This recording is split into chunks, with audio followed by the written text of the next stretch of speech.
ఇప్పుడు ఘటోత్కచుని యొక్క సైన్యం అంతా తీసుకెడుతున్నారు వాళ్ళని గంధమాదన పర్వతం మీదకి. వెళ్ళారు, బదరీ క్షేత్రానికి వెళ్ళారు.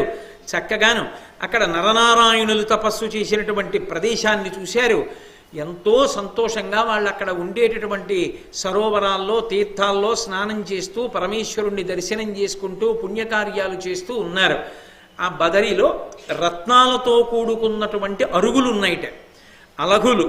గంధమాదన మహాధరణీధర సానురత్నవేదుల పవమాననందనుడును ద్రౌపదియున్ విహరించుచున్నచో లలిత సహస్రపత్ర కమలంబు సమీర విధూతమై మహీతలముపైన్ వడింబడియే తద్దయుబుల్పగ వరిముందటన్. రత్నాలతో తాపడం చేయబడినటువంటి ఒక అరుగు మీద పాండవులలో భీమసేనుడు ద్రౌపదీదేవి కూర్చుని ఏదో మాట్లాడుకుంటూ ఉండగా, దూరంగా ఉన్నటువంటి అరుగుల మీద ఇతర పాండవులందరూ కూర్చుని ఉండగా బ్రాహ్మణులు, ధౌమ్యుడు, రోమశ మహర్షి వీళ్ళు మాట్లాడుతుంటే భీమసేనుడు ద్రౌపదీదేవి ఎక్కడ కూర్చుని మాట్లాడుకుంటున్నారో అక్కడికి 1000 బంగారు రేకులతో కూడుకుని అపారమైనటువంటి సుగంధంతో కూడుకున్నటువంటి ఒక తామర పువ్వు వచ్చి అక్కడ పడింది. వెంటనే ద్రౌపదీదేవి వంగి ఆ తామర పువ్వుని పైకెత్తి చూసింది. వైఢూర్యములతో కూడుకున్నటువంటి నాళముతో ఉండి 1000 బంగారు రేకులతో ఉండి అపారమైన సుగంధాన్ని విరజిమ్ముతోంది ఆ పద్మం. ద్రౌపదీదేవి చూసింది, అబ్బా నేను ఎప్పుడూ చూడలేదు ఇటువంటి పుష్పం. సహస్రపత్రములతో కూడుకున్నటువంటి కమలం. భీమసేన, ఇది గాలికి ఎక్కడి నుంచో వచ్చి పడింది, మీరు నాకు ఇలాంటి పువ్వులు కొన్ని తెచ్చి పెడుదురు అంది. గాలికి అది ఎటువైపు నుంచి వచ్చి పడిందో చూశాడు భీముడు. అది ఎక్కడుందో ఆ చెట్టు అనలేదు ఆయనకి. మహాసంతోషం అలాంటివి ఏమైనా దొరికితే పనులు. వెంటనే పరమోత్సాహంగా అటువంటి తామర పూలతో కూడుకున్న సరోవరాన్ని వెతకాలి. ఎందుకని? తామర చెట్టు కాదు, అది సరోవరంలో ఉంటుంది, నీటిలో ఉంటుంది. కాబట్టి ఏదో సరోవరంలో ఉంది. ఇప్పుడు ఆ సరోవరాన్ని అన్వేషిస్తూ అటుగా బయలుదేరాడు. ఎలా వెళ్ళాడంటే ఆయన ఎంత ఉత్సాహంగా వెళ్ళాడంటే, గమనవేగంబున ద్రుమలతాజాల సంచాలన చేయుచు శైల గుహల నడిగి అదృశ్యులై కడువెట్కతో తన్ను చూచు ఖేచర సిద్ధ సుర భుజంగ గరుడ గంధర్వ కిన్నెర కమినుల చేత మానుగా అభివీక్షమానుడగుచు మ్రాకుల విరచచు వీకతో తీగలు పెరుకుచు పదహతి పృథునగేంద్రమద్రువనున్నతంబులై నెడలెక్కుచు మదగజంబువోలె మధ్యముండు పవన వైనతేయ పటుజవయుక్తుడై అరిగె గంధమాదనంతరమున. ఆయన మధ్యముండు, కుంతీదేవి యొక్క సంతానమైనటువంటి ధర్మరాజు, భీముడు, అర్జునుల్లో మధ్యవాడైనటువంటి భీముడు. పాండవ మధ్యముడు కాదు, పాండవ మధ్యనుడు అయితే అర్జునుడు.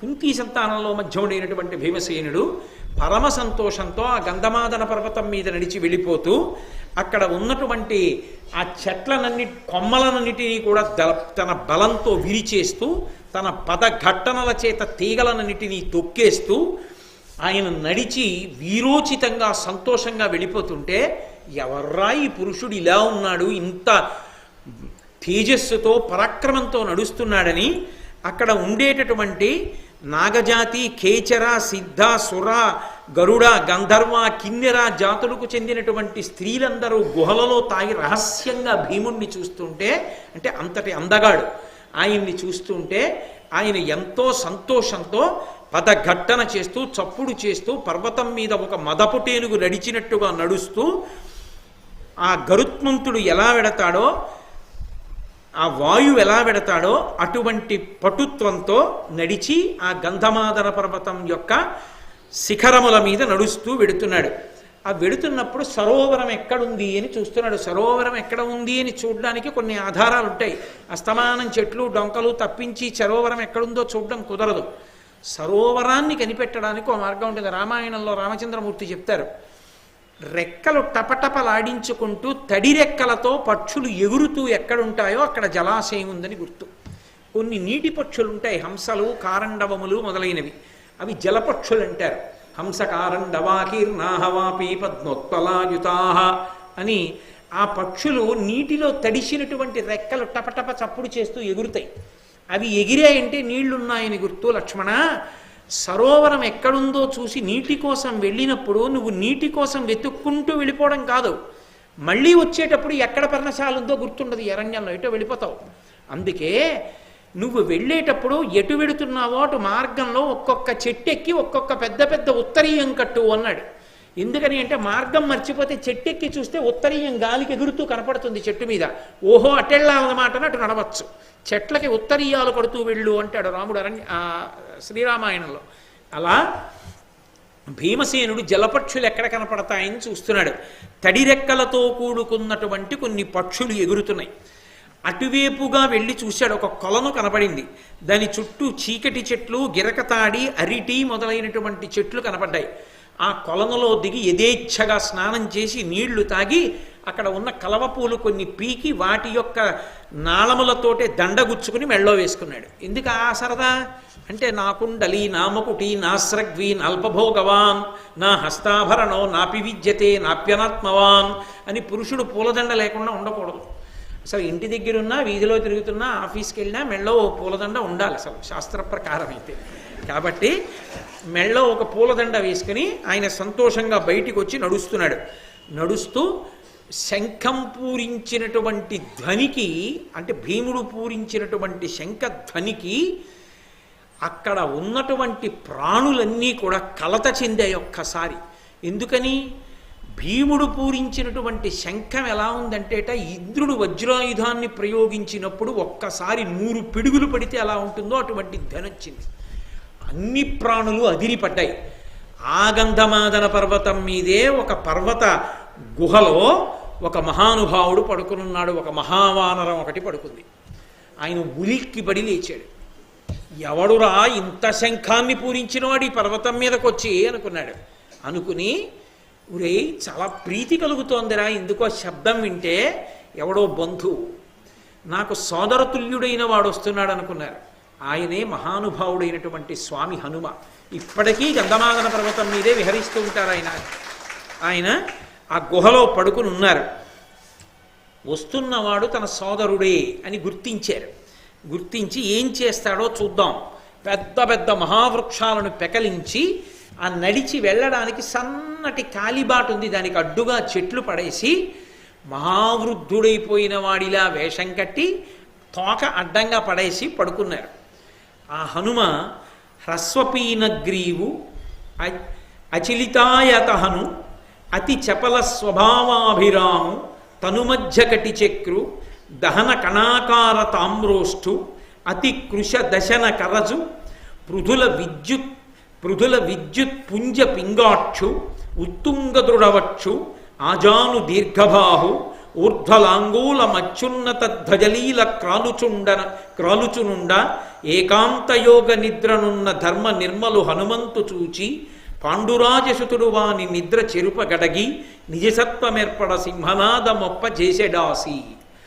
ఆ స్వామి హనుమ ఈ కంఠం కురచగా ఇలా కలిసిపోయినట్టుగా ఉండి, అంటే బాగా పొడుగ్గా ఉన్న కంఠం కాకుండా అతి చపల స్వభావాభిరాముడు, ఎప్పుడూ చంచల స్వభావంతో అటు ఇటు కదిలిపోయేటటువంటి వానర స్వరూపంతో, గుండ్రగా ఉన్నటువంటి నడుంతో, నిప్పు ఎలా ఉంటుందో అటువంటి ఎర్రటి పెదవితో, బాగా సన్నగా వాడిగా ఉన్నటువంటి, ఇలా ముట్టుకుంటే కొరికితే తెగిపోయేటట్టుగా ఉన్నటువంటి దంత పంక్తితో, అంత వాడిగా ఉన్నటువంటి గోళ్లతో, అలాగే విశేషమైనటువంటి బంగారు రంగు మెరిసిపోతుంటే తప్పమైన బంగారం ఎలా ఉంటుందో ఆ బంగారం కరిగిన కాంతి వస్తోందా అన్నట్టుగా 2 కన్నులు బంగారు రంగుతో ఉన్నటువంటి వాడు, విశాలమైనటువంటి బాగా పైకి ఎత్తుగా వచ్చి విశాలమైన వక్షస్థలం ఉన్నటువంటి వాడు,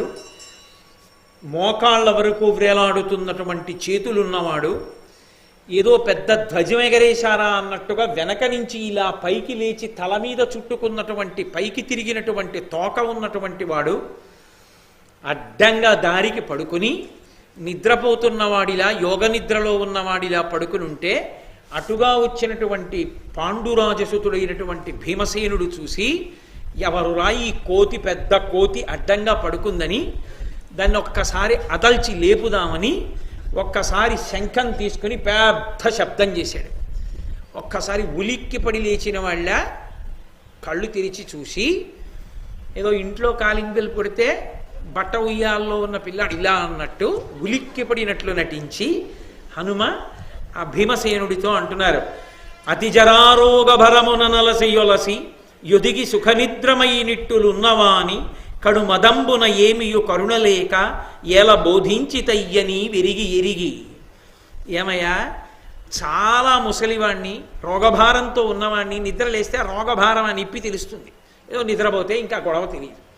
ఆ వయోభారంతో రోగంతో ఉండి ఏదో నిద్ర పట్టింది కదా అనుకుని పడుకున్నాడు. ఇలాగా ఎక్కడి నుంచి వచ్చావయ్యా, నిద్ర పాడు చేశావు. నిద్రపోతున్న వాడిని లేపకూడదు. శాస్త్రంలో ఈశ్వర కార్యం చెప్పకుండా లేపకూడదు. ఎందుకంటే నిద్ర బ్రహ్మజ్ఞానమునందు సమాధి స్థితికి ప్రతీక. కారణం చెప్పి లేపాలి. కారణం ఏదో కారణం చెప్పకూడదు, ఈశ్వర సంబంధం చెప్పాలి. అందుకే పిల్లల్ని చదువుకోవడానికి నిద్ర లేపినా లేవురే చదువుకో అని చెప్పకూడదు. నాన్న సూర్యోదయం ఇంకొక గంటన్నరలో జరుగుతుంది, లేచి పరమేశ్వరుడికి నమస్కారం చేసి సరస్వతీ సేవగా చదువుకోవాలి, విద్యాభ్యాసం చేయాలి లే అన్నారు. అది ఉత్తమమైన ప్రక్రియ. తల్లిదండ్రులు బిడ్డల్ని లేపడంలో వాళ్ళ సంస్కారం తెలుస్తుంది. కౌసల్యా సుప్రజారామ పూర్వా సంధ్యా ప్రవర్తతే ఉత్తిష్ట నరశార్తూల కర్తవ్యం దైవమాన్హికం.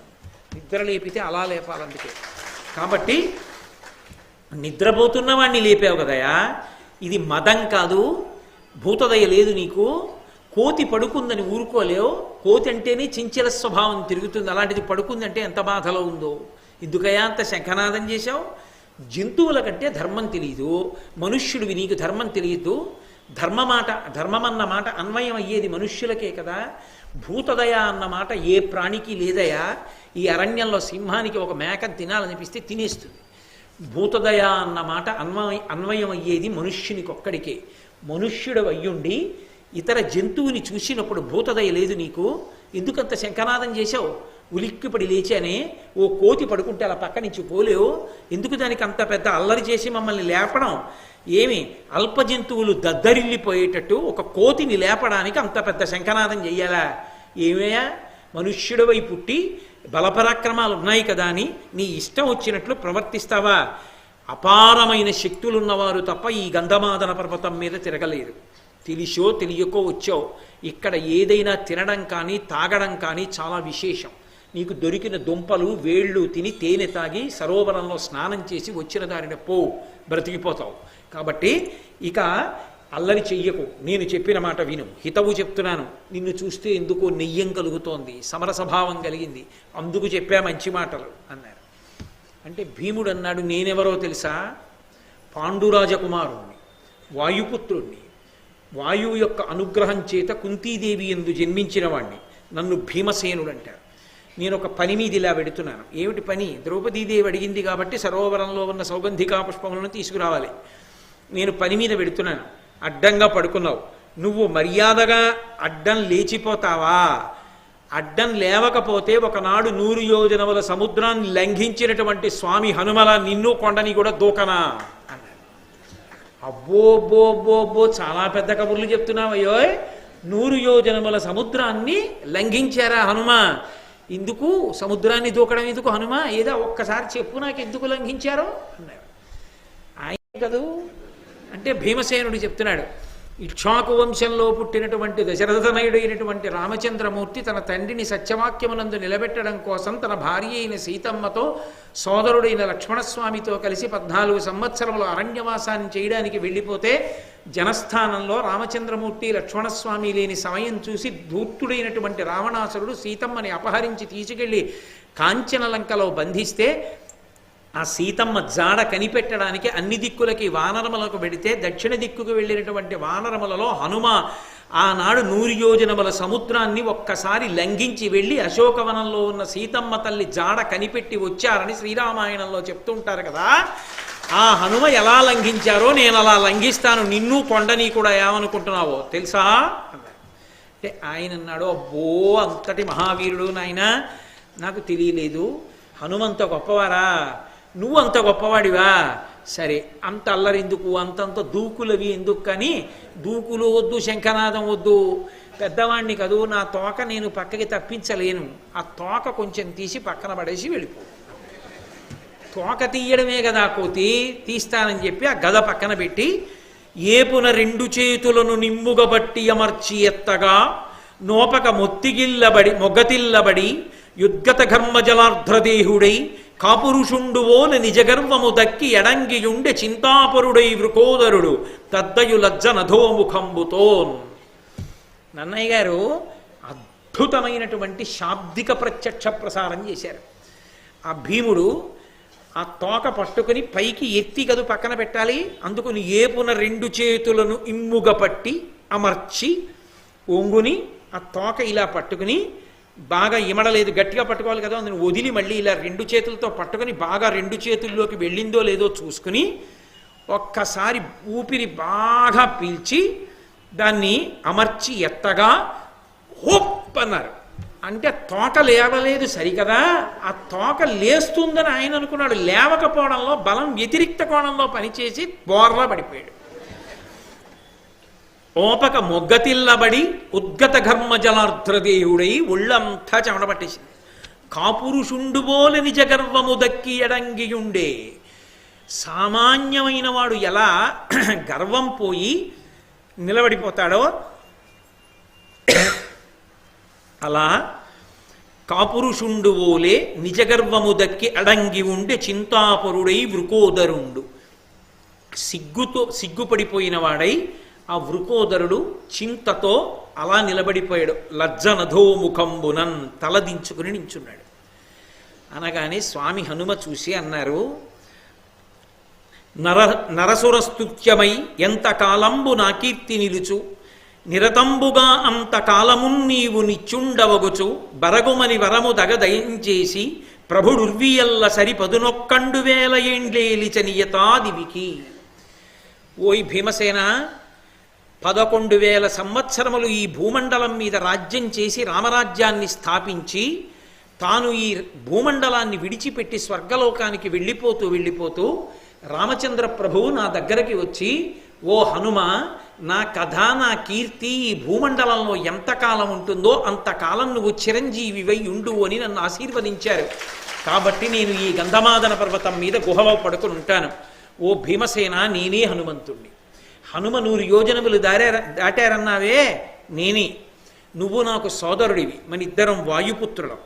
కాబట్టి నిన్ను చూడడం వల్ల నేను చాలా ధన్యుణ్ణయ్యానయ్యా, చాలా సంతోషం పొందాను. భీముడు కూడా అన్నాడు, మహానుభావ, మీ వంటి వారి దర్శనం అవ్వడం అంటే మాటలా? అందుకొచ్చింది ఆ సౌగంధికా పుష్పం. దేవతలు ఏది చేసినా పాండవుల ఉన్నతికే చేస్తారు. ఎక్కడ ధర్మం ఉందో అక్కడ అనుగ్రహం ఉంటుంది. గాలికి పువ్వు వచ్చినా అనుగ్రహానికే వస్తుంది అని భీమసేనుడు తను ధన్యుడనయ్యానని ప్రకటించి, ఏది ఒక్కసారి 100 యోజనములు దాటినప్పుడు రాక్షసులతో యుద్ధం చేసినప్పుడు మీ ఆకారం పరమ భీకరంగా ఉంటుందని విన్నాను, ఒక్కసారి నాకు ఆ ఆకారం చూపెట్టవలసింది అన్నారు. అంటే హనుమ అన్నారు, ఎప్పటి త్రేతాయుగంలో రామచంద్రమూర్తి పరిపాలన, ఎప్పుడు సీతమ్మ కోసం సముద్రం దాటాను, ఎప్పటి ద్వాపర యుగం ఇది, యుగాలు మారిపోయాయి, ఇప్పుడు అప్పటి రూపం ఎప్పటిదో ఇప్పుడు చూపించమంటే ఏం చూపిస్తానయ్యా, ప్రతి యుగానికి ధర్మమే మారిపోతోంది అన్నాడు. అంటే భీముడు అన్నాడు, ధర్మం మారుతోందా? మీరు త్రేతాయుగంలో ఉన్నారు, ద్వాపర యుగంలో ఉంటారు, కలియుగంలో కూడా ఉంటారు, చిరంజీవి కనుక. కాబట్టి మీరు నాకు ఒక్కసారి ఆ యుగాల ధర్మాల గురించి చెప్తురు అని అడిగాడు. ఆ సంప్రదాయాలు, ఆ అనుష్ఠానాలు ఎలా ఉంటాయో చెప్పండి అన్నాడు. అంటే స్వామి హనుమ, కృతమకాని కర్తవ్యంబు కృతయుగంబునందు లేదు, చతుష్పాదమగుచు ధర్మమనగ వర్తిల్లు, అచ్యుతుండ యుగమున శుక్లవర్ణుడై ప్రజల గాచుచు వెలుంగు. 4 పాదముల మీద ధర్మం నడుస్తుంది. చేసేవాళ్లే తప్ప ఇలా చెయ్యాలని చెప్తే చెయ్యబడకుండా ఉన్నది కృతయుగంలో ఉండదు. ఇలా చెయ్యాలి అని ఒకడు చెప్పడం, అది చేసినవాడు కనబడకపోవడం కృతయుగంలో ఉండదు. ఏది చెప్పబడిందో అదంతా చేయబడిందే. చేయబడనిది, చెప్పబడినది కృతయుగంలో ఉండదు. అంటే ఏవేవి వేదముల యందు చెప్పబడ్డాయో అన్నీ చెయ్యబడి ఉంటాయి. అది కృతయుగం. అంటే 4 పాదములతో ధర్మం నడుస్తుంది. అప్పుడు శుక్లవర్ణుడై తెల్లటి రంగుతో శ్రీ మహావిష్ణువు కృతయుగంలో లోకాన్ని రక్షిస్తారు. త్రేతాయుగంలో శ్రీ మహావిష్ణువు ఎర్రని వర్ణాన్ని పొంది ఉంటారు. ధర్మం 3 పాదముల మీదే నడుస్తుంది. ద్వాపర యుగంలో 2 పాదాల మీదే నడుస్తుంది. నీలవర్ణంలో రక్షిస్తూ ఉంటాడు కృష్ణ పరమాత్మ. నీలవర్ణంలో నల్లని వాడై రక్షిస్తూ ఉంటాడు. అప్పటికే సత్యం పలకరు ప్రజలు. అంతరింద్రియ నిగ్రహం నశించిపోతుంది ద్వాపర యుగానికే. ఇక కలియుగం వచ్చేటప్పటికి ధర్మం ఒంటిపాదం మీద నడుస్తూ ఉంటుంది. శ్రీ మహావిష్ణువు పసుపు వర్ణంతో ఉంటారు, ఉండి లోకములను పరిపాలన చేస్తూ ఉంటారు. కలియుగంలో అరిషడ్వర్గములు విశేషముగా విజృంభణాన్ని పొంది ఉంటాయి. కామక్రోధ లోభ మద మోహమాత్సర్యముల చేత ప్రజలు వశులై, వాటికి వశులై చాలా ధర్మవిరుద్ధమైనటువంటి జీవనంలో ఉంటారు. ఎక్కడ తపస్సు దానములు ఇవి కనపడవు. కానీ కలియుగానికి ఒక ప్రత్యేకత ఉన్నది.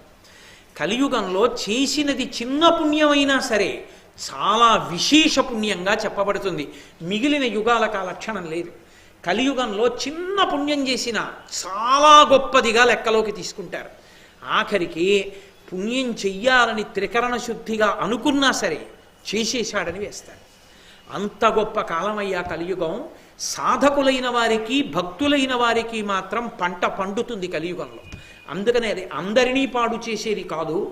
అటువంటి యుగం కలియుగం రాబోతోందని, నా నిజస్వరూపం చూపించమన్నావు కదూ చూడమని, అతులితమై ద్వితీయ కనకద్రియుకో ఇది నా నిజాంగమూర్జితముగ పెంచి పుచ్చమున చేసి దిగంతములందుచున్న ఉన్నతు కపినాథు చూచి కురునందనుడప్పుడు నిమీలితక్షుడై మతి అతి విస్మితుండగొచు మారుతికిట్లనియన్ భయంబునన్. భయమన్న మాట తెలియనటువంటి భీమసేనుడు హనుమ యొక్క ఆ విరాట్ స్వరూపాన్ని, నిజస్వరూపాన్ని చూసి హడిలిపోయాడు. హడిలిపోయి భయపడిపోయి కన్నులు మూసుకున్నారు. ఎందుచేత అంటే ఆయన నిలబడితే ఆకాశాన్ని దాటిపోయి కాల్చిన పెనల్లా ఎర్రటి కాంతులతో ముఖం ఉంది. ఆయన యొక్క తోక దిక్కుల యొక్క చివర్లకి వెళ్ళి తగులుతోంది. అంత పెద్ద స్వరూపంతో నిలబడ్డారు. భీమసేనుడంతటి వాడు భయపడిపోయి, అమ్మ బాబో ఈ రూపాన్ని నేను చూడలేను, మహానుభావ మీ రూపాన్ని ఉపసంహారం చేయండి, ఇంతకుముందు ఎలా కనపడ్డారో అలాగే కనపడండి అని అడిగారు. ఉపసంహారం చేసి, నాయనా నీకు చూపించినది నిజస్వరూపం కాదు, ఏదో కొద్దిగా చూపించా నల్లపూస, అసలు నా నిజస్వరూపానికి దీనికి పోలిక లేదు. నా యథార్థ స్వరూపంతో నేను నిలబడితే గుండె వ్రక్కలైపోతుంది ఎవరికైనా. అది అరివీర భయంకర స్వరూపం. కానీ పరమ భాగవతోత్తములైన వాళ్ళని అనుగ్రహించడానికి కోతి పిల్లంత, పిల్లి పిల్లంతా కూడా కనపడుతుంటారు అని. ఇది అంత భయంకర స్వరూపం శత్రువులు కనపడితే రెండింతలై నిలబడుతుంది.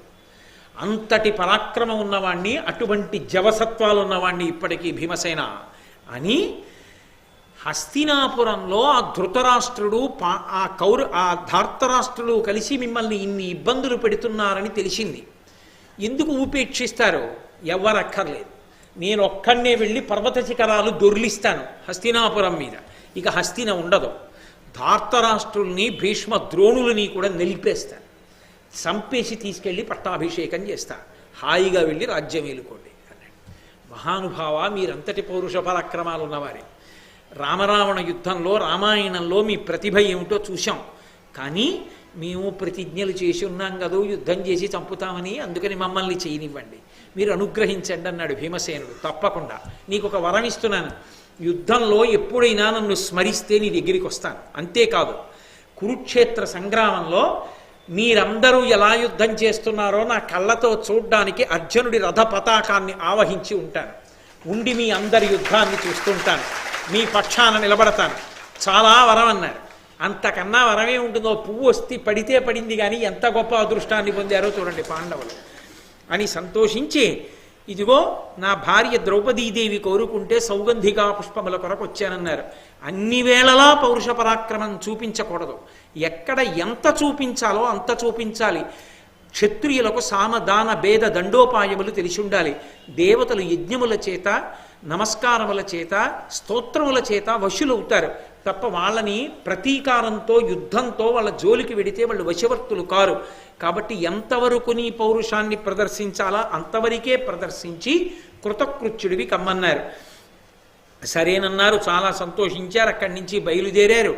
ఆ సరోవరం ఎక్కడుందో దారి చూపించారు స్వామి హనుమ. అటుగా వెళ్ళారు. 10,000 మంది రాక్షసులు సంరక్షిస్తున్నారు. సరోవరం నిండా బంగారు తామరలు 1000 రేకులతో, అందులోంచి విశేషమైన సువాసన, ఎన్నో తుమ్మెదలు ఝంకారం చేస్తూ తిరుగుతున్నాయి.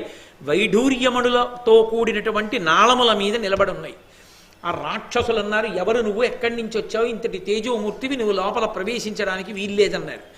ఇది కుబేరుడి చేత రక్షింపబడుతోంది. కుబేరుడు తన భార్యతో కలిసి జలక్రీడలు ఆడతాడు. ఈ నీటిని సామాన్యులు తాగలేరు, ఇందులో స్నానం చెయ్యలేరు. కాబట్టి ఒకవేళ నీకు పువ్వులు కావాలంటే మా ప్రభువు కుబేరుణ్ణి ప్రార్థన చెయ్యి, ఆయన అనుగ్రహిస్తే పట్టుకెళ్ళన్నారు. మీ ప్రభువుని నేను అడగడం ఏమిటి, నేను పాండురాజసుతుడు భీమసేనుణ్ణి. ఒకళ్ళని అడిగి యాచించి తీసుకెళ్లడం క్షత్రియులకి మర్యాద కాదు. మీకు బలం ఉంటే నన్ను ఎదుర్కోండని ఆ 10,000 మందిని నిగ్రహించి పడగొట్టి హాయిగా వెళ్ళి సరోవరంలో యథేచ్ఛగా స్నానం చేసి కావలసినన్ని పువ్వులు మూట కట్టుకుని బయటికి వచ్చి తన గదాదండంతో ఎదిరించిన వీరులందరినీ కొట్టారు. కొంతమంది పరిగెత్తుకెళ్ళి కుబేరుడికి చెప్పారు, భీముట్ట వచ్చాడు, సరోవరంలో దిగాడు, సౌగంధికా పుష్పాలు కొన్ని కోసుకున్నాడు, మూట కట్టుకున్నాడు, స్నానం చేశాడు, నీళ్లు తాగాడు, సంతోషంగా వెళ్ళిపోతున్నాడని. కుబేరుడు నవ్వాడు, వాళ్ళు పాండవులు రా, ధర్మ సంస్థాపన కోసం వచ్చిన వాళ్ళు ఎదిరించలేం కానీ అన్నాడు. ఏమి వెళ్ళకండి, అడ్డుకోకండి అన్నాడు. ఈలోగా ధర్మరాజు గారు ఉన్న చోట అకస్మాత్తుగా పిడుగులు పడి ధూళి రేగింది. ఏమీ దుశ్శకనం, భీముడేడి అని వెంటనే చూసుకున్నాడు. ధూర్తుడు ఎక్కడికి వెళ్ళిపోయాడు, ఎక్కడ ఎవరితో ఏ గొడవ పడుతున్నాడో, ద్రౌపది నీకు తెలుసా అన్నాడు. ఏమో అక్కడ ఇద్దరం కూర్చున్నాం, ఓ 1000 రేకుల పద్మం పడింది, ఇలాంటి పువ్వులు తెద్దురు అన్నాను, ఎక్కడికో వెళ్ళారు, మరి ఎక్కడికి వెళ్ళారో ఏం చేస్తున్నారు అంది ఆవిడ. అమ్మో పంపవలసిన చోటికే పంపావా అని వెంటనే ఘటోత్కచుడిని పిలిచారు. రాక్షసుల యొక్క మూపుల్ని ఎక్కారు. ఆ సౌగంధికా పుష్పములు ఎక్కడికున్నాయో అక్కడికి వెళితిపోదామన్నారు. గబగబా వెళ్ళారు. అందరినీ సంహరించి మూట కట్టుకున్న పువ్వుల మూట భుజాన్ని వేసుకుని వస్తున్నారు హనుమ. అన్నగారిని ధౌమ్యుణ్ణి చూడగానే నమస్కారం చేశారు, సంతోషించారు. ద్రౌపదీదేవి ఎంతో ఆనందించింది.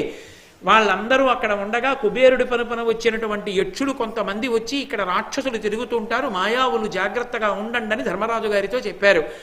ధర్మరాజు గారు ఏ భయం లేదని అక్కడే ఉన్నటువంటి సరోవరం పక్కన ఒక కుటీరాన్ని నిర్మించుకుని గంధమాదన పర్వతం మీద కొంతకాలం ఉండాలనేటటువంటి అపేక్షతో కాలం గడుపుతున్నటువంటి సమయంలో జటాసురుడనేటటువంటి రాక్షసుడు వేదమంత్రాలు చదువుకునేటటువంటి విద్యార్థిలా వేషం కట్టి పరశురాముని శిష్యుణ్ణి అని చెప్పి ఆ బ్రాహ్మణుల దగ్గరికి చేరి ధర్మరాజు గారి శుశ్రూష చేస్తున్న వాళ్ళ నటించి భీముడు అరణ్యంలోకి వేటకెళ్ళగా చూసి ధర్మరాజు గారిని భుజాల మీదకి ఎక్కించుకుని ఆయనని సంహరించడానికి ఎత్తుకుపోతుంటే ధర్మరాజు గారు తన బలమైన చేతులతో వాడి భుజాల్ని నలిపేస్తే గబగబా పరిగెత్తలేక వాడి నడక మందగిస్తే అరణ్యంలోకి వెళ్ళి సహదేవుడు భీమసేనుండి పిలుచుకొస్తే తన గదాదండంతో ఒక్క దెబ్బ కొట్టి యుద్ధం చేసి జటాసుర సంహారం చేశారు.